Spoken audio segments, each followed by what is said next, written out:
Order. I call Anthony Mangnall to move the motion.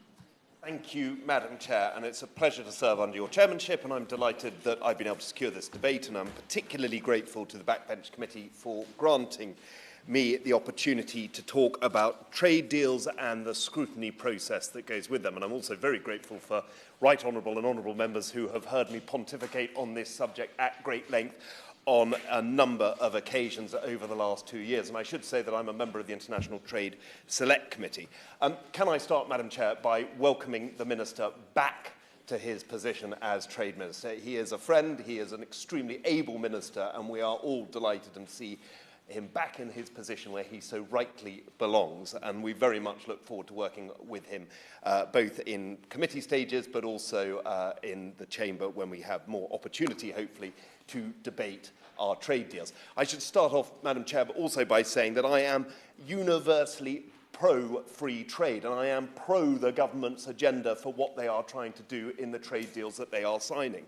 And to be quite frank, there have been an absolute litany of successes when it comes to our trade agreements. Not only have we rolled over 70 trade agreements from since our departure from the European Union, but we have signed a deal with Australia, we have signed a deal with New Zealand. There are discussions underway to join the Comprehensive and Progressive Trans-Pacific Partnership, as well as the GCC, as well as with India, as well as with Canada. We have successfully signed a trade agreement with Singapore on a digital partnership basis, which is viewed as the gold standard in digital trade. We have signed a trade agreement with Japan, which is already opening up new markets and setting benchmark rates around digital concepts. These are all incredibly important points, and they matter, Madam Chair, because they make a huge difference. They make a huge difference to our economy. They make a huge difference to how government interacts with its allies around the world. They make a huge difference to the businesses that we have within our respective constituencies. They offer each and every one of us the opportunity to be able to trade, to be able to create more global harmony, to be able to open up more opportunities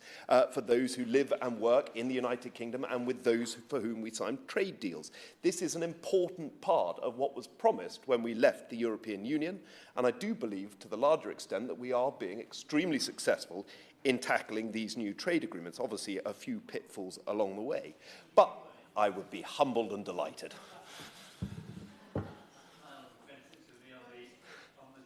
Committee, and he's making a very good defence of the government's work. But we just heard in the Australia-New Zealand Trade Deal Bill Committee only an hour or so ago, it's finished only 20 minutes ago, that in fact British firms bidding in Australia will have disadvantageous terms compared to French companies, because the Australian deal weakens the global baseline. Now, these things are probably technical errors. They are things that were overlooked. They are things, I hope, that are great mistakes. And if they aren't, then someone in government should be hanging their head in shame. But I will treat the government for it. These are mistakes, but they would have been picked up with proper parliamentary scrutiny before the deal was signed, before it was even ratified, during negotiations, just like you have in America, just like you have in the European Union, just like the French and Germans get in their national parliaments, just like most developed countries get, the committee involved in the detail of the work on the negotiations before they are published in camera, something this government continues to refuse to allow the very best of. Thank the honourable gentleman. I agree with him on literally nothing apart from this point around scrutiny, and I thoroughly enjoy working with him on this because there is genuine cross-party consensus about the need for scrutiny. I would say 3 points to what he's just raised. First is that trade deals are not static. We should not view them as static. They can evolve and they can improve, and where there are pitfalls, to the point that he just raised, we should look to improve them. We should look to see how we can develop them over the future. And of course, he's absolutely right. Had we had the due process awarded to us, given to us when we were signing the free trade agreement with Australia, Parliament would have been able to debate this issue at length, and we could have actually rooted out some of the issues before we ended up ratifying the trade agreement. So, Madam Chair, as I was saying, as we sign all of these trade agreements, and there is good news to be had and to be told, there has been one shadow, one cloud hanging over all the excellent work that has been done. And I just want to raise 4 points, because I'm conscious there's a number of members of Parliament who want to talk on this. There are 4 points that I want to be considered and whether or not the Minister might respond. The first is to ensure that there is a long-term strategy for trade negotiations. We need better clarity. It is clear that the government has a big appetite to sign new trade deals, and therefore they must consider how they are going to bring in an understanding about their ambition and how they're going to convey and communicate it with members of Parliament, with trade bodies, with the general public. Because if we can have that long-term strategy, we can at least understand the direction of travel they are going, and we can understandably scrutinise it to a better effect to see whether or not the goals have been met.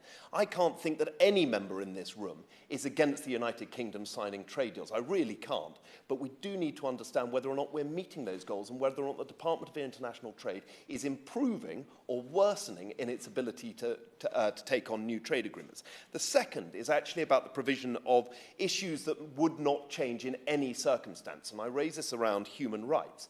We should be ensuring that there is a standard level of human rights clauses in our trade agreements. It is absolutely essential. There is a moral obligation for us to be able to do this. And the third is perhaps the more lengthy point that I want to talk about. Madam Chair, in 1920, we passed something called the Constitutional Reform and Governance Act. The whole premise and purpose of this was to be able to give us a say over things that were signed in terms of international agreements. This was updated in the late 2000 periods of Labour government, where we basically said that we would have 21 days to ratify a new trade agreement. Within this, time in Parliament would be given for members to vote and to debate this issue, and there would be a votable motion at the end of these debates, and if it were rejected, there would be an extension before ratification of a further 21 days.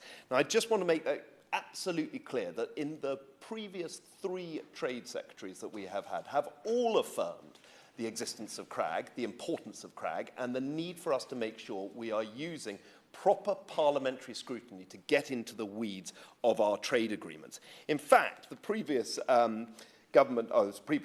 Secretary of State for Trade said that CRAG provides a sound framework to scrutinise treaties and that it's less than a decade old. This is of real value and real importance, because the point is that successive ministers, including the minister who is here today, have talked about CRAG and the value that it has to ensure that we, as members of Parliament, as backbenchers, as people who are not in government, can justify the agreements that we are passing and ensure that due process has taken place, and to the point that was made by the honourable gentleman just a moment ago, that the scrutiny has taken place, that the value is there for British taxpayers and businesses and residents, and that actually we're signing good deals. Because ultimately, if we get this right in these agreements, we only get better at it.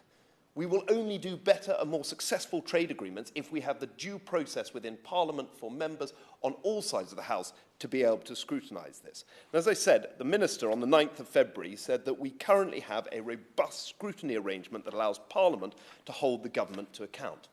Just take it, for example, the Australia-UK Free Trade Agreement, of which we were not given due warning of CRAG being started. There was not enough time for ministers to actually come in front of the International Trade Select Committee to discuss the terms of the Australia Free Trade Agreement. In fact, the previous Secretary of State was invited 8 times and didn't attend.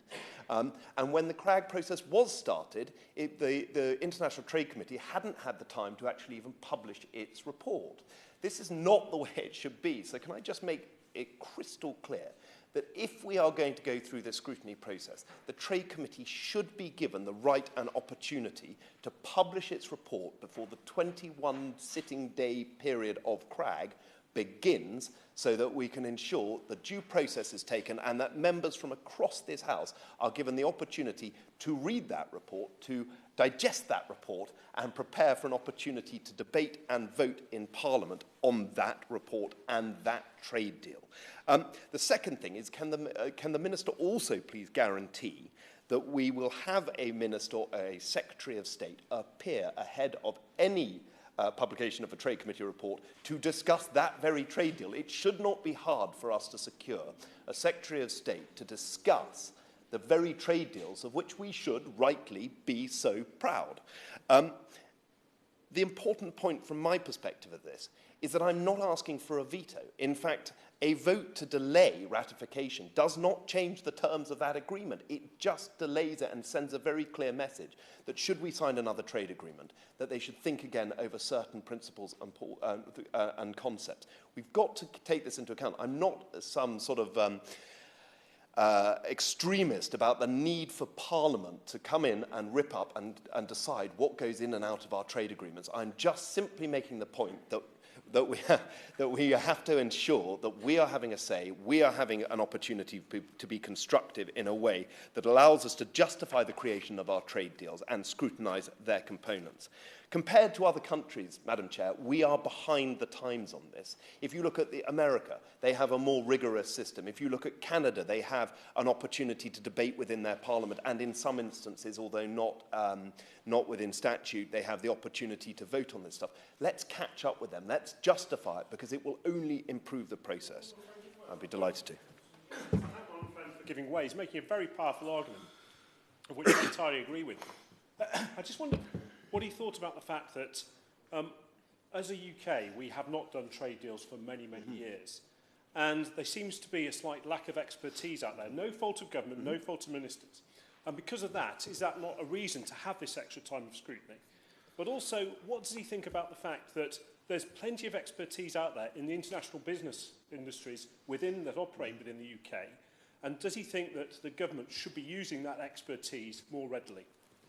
I thank the honourable gentleman for his incredibly helpful intervention, because, yes, I do. I think the more people we are able to discuss this with, and given the very sizable limitations we have on the Trade Committee, given the number of trade deals that are being signed, the more we can open this up, the more we can open up the opportunity for people to be able to debate and scrutinise this point, lends itself to being able to improve the actual process. I think if you were to ask anyone from the Department of International Trade whether or not they had learnt lessons from the Australia trade agreement compared to what they've now signed with the New Zealand or within the New Zealand trade agreement, you would clearly see that lessons have been learned, the situation has improved, and we are getting better and better and better. And I might say, Madam Chair, on record, from the officials that we have had coming in front of us on the International Trade Committee, it is absolutely clear that the department is doing a fantastic job in tackling international trade agreements, and they are learning each day how to do it in a way that we haven't had to do it for the last 40 years. So it's absolutely right that we use the expertise that is both in the Houses of Parliament and also within the trade bodies across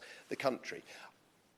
And the last point, Madam Chair, I'd like to make is around what we, in terms of the resources we have on the International Trade Select Committee. We have an extraordinary, dedicated group of people who work to help us, members of Parliament, do our duty on that Trade Committee. We have found it incredibly frustrating to see their hard work sometimes ignored, sometimes rubbished, because we haven't had the access and the due process to allow, and the due process which was always promised to us, I hasten to add, to ensure that our reports are able to be produced, to be able to be read, and to be of value by members of Parliament. We've got to change this system, otherwise the International Trade Select Committee is just completely redundant. I'm asking the Minister to listen very carefully to what we are asking for. We are asking for access to ministers. We are asking for time in terms of being able to produce our reports. We are asking for CRAG to be amended so that you might absolutely include it to have a debate and a votable motion, and so that we as members of Parliament can have the opportunities to debate it. Yeah, the Honourable Gentleman. Mr Carmichael. To invite the honourable gentleman to offer a view on whether in fact there might be a fifth point for consideration. And it is, if you hear what has come out of the India discussions, that really you have to have a domestic politics that mirrors the approach in international trade, because otherwise, without that, you will not have successful trade negotiations. I have to say the honourable gentleman slightly caught me from a surprise angle here, because I don't know exactly what's in I don't exactly know what's in the India trade agreement, other than the rumours that have been reported, and discussions that we have had have been very much on the basis of its speculation rather than the reality of it. But in all seriousness, if that is the case, then this is something that we need to look at further. I think the No, he did not want to intervene. That's fine. Madam Chair, there is value here to making sure we get this right. We can improve the system, we can improve the value of these trade agreements, and we can ensure that there is greater buy-in from members of Parliament from across this House. So I hope the Minister will understand where I'm coming from on this. I'm not attacking the government's agenda. I'm not attacking the trade deals we're signing. I'm just merely asking that backbenchers are given an opportunity to have their day in Parliament to discuss these very, very important trade agreements. The question is that this House has considered the parliamentary scrutiny of trade deals.